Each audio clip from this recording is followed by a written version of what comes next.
Pancasila dasar negara, rakyat adil makmur sentosa, pribadi bangsaku.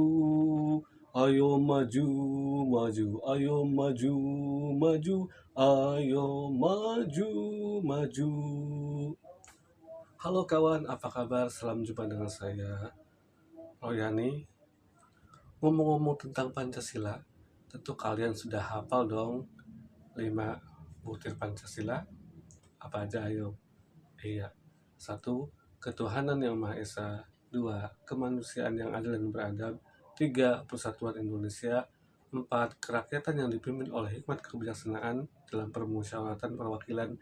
5. Iya, keadilan sosial bagi seluruh rakyat Indonesia. Tapi tahu nggak kawan, sejarah tentang pembentukan Pancasila? Ingin tahu bagaimana sejarahnya? Oke, mari kita simak sesaat lagi.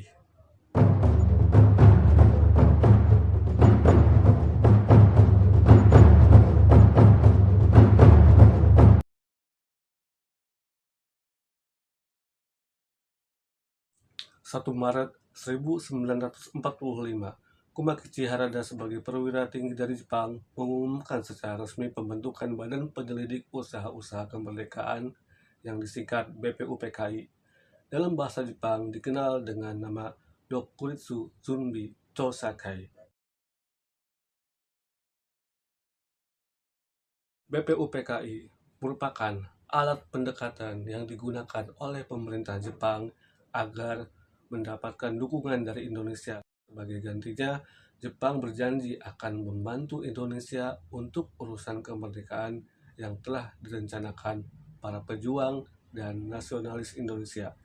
Selain fokus pada kemerdekaan, tugas BPUPKI secara umum berkaitan dengan penyelidikan terkait kegiatan ekonomi, sosial, politik, hingga tatanan pemerintahan yang akan diterapkan di Indonesia setelah merdeka.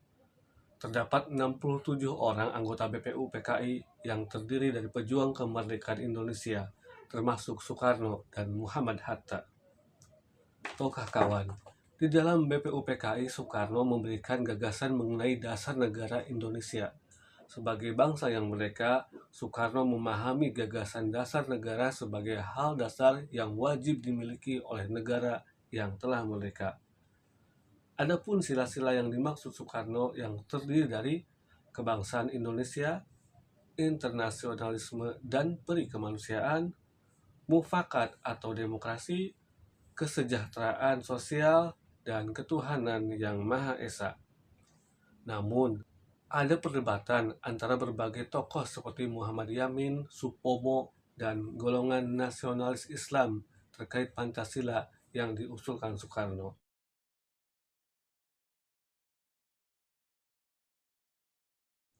Dalam perjalanannya, sidang BPUPKI tidak berlangsung secara terus-menerus maupun secara periodik. Bahkan selama berdiri, sidang BPUPKI tercatat hanya melakukan 2 kali sidang resmi.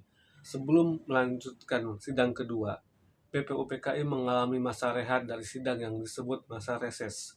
Kala itu, dibentuklah Panitia 9 yang diketuai oleh Soekarno yang memberikan peran penting dalam BPUPKI.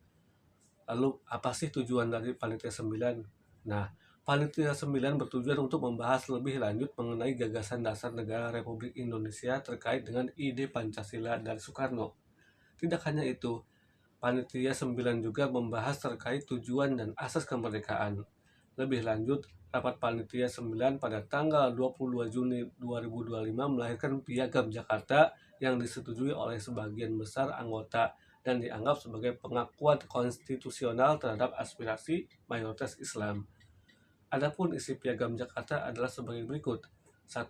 Ketuhanan dengan kewajiban menjalankan syariat Islam bagi pemeluk-pemeluknya. 2. Kemanusiaan yang adil dan beradab. 3. Persatuan Indonesia. 4. Kerakyatan yang dipimpin oleh hikmat kebijaksanaan dalam permusyawaratan perwakilan. 5. Keadilan sosial bagi seluruh rakyat Indonesia.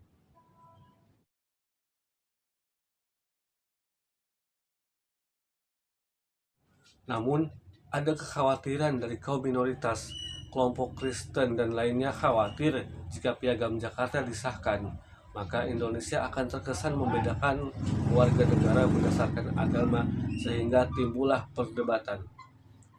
Melihat kondisi yang sudah tidak kondusif dan khawatir menimbulkan perpecahan, akhirnya Muhammad Hatta mengusulkan penghapusan 7 kata tersebut, yakni ketuhanan dengan kewajiban menjalankan syariat Islam bagi pemeluk-pemeluknya. Kemudian, pada sidang PPKI tanggal 18 Agustus 1945, sila pertama diubah menjadi ketuhanan yang Maha Esa untuk menciptakan Indonesia yang menjunjung toleransi antar pemeluk agama.